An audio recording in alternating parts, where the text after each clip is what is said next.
ప్రముఖ నటుడు ఫిష్ వెంకట్ అసలు పేరు మంగళంపల్లి వెంకటేష్.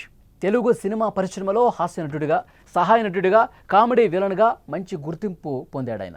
హైదరాబాద్లో జన్మించి పెరిగిన ఆయన చదువు కేవలం 3వ తరగతి మాత్రమే. మొదట్లో ముషీరాబాద్లోని కూరగాయల మార్కెట్లో చేపల వ్యాపారం చేసేవారు. నటుడయ్యాక ఆయన పేరు ఫిష్ వెంకట్గా మారింది. సాదాసీదా చేపల వ్యాపారిగా ఉన్న వెంకట్కి 1989లో ఓ మిత్రుడి ద్వారా దివంగత నిర్మాత మాగంటి గోపీనాథ్ పరిచయమయ్యారు.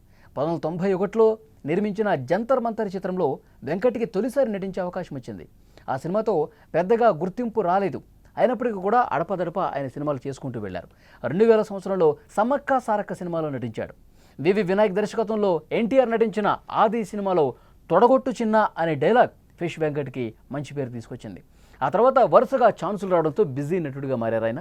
ఖుషి, దిల్, బన్నీ, గబ్బర్ సింగ్, అత్తారింటికి దారేది, డీజేటీలు వంటి బ్లాక్ బస్టర్ సినిమాలతో 100కు పైగా యాక్ట్ చేశారు సినిమాల్లో ఆయన.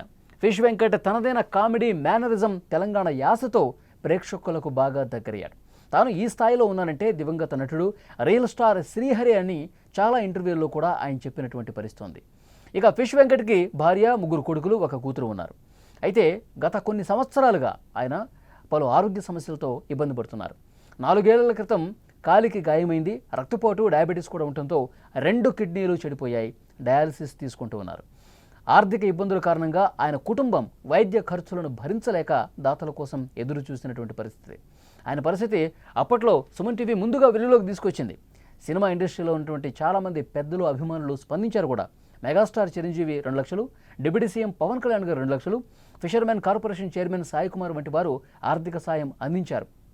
అయితే ఇంకా ఆర్థిక సాయం బాగా చేసుంటే గనక ఆయన బ్రతికి ఉండేవాళ్ళు. గత వారం క్రితం ఆయన ఆరోగ్య పరిస్థితి పూర్తిగా క్షీణించిందని చెప్పాలి.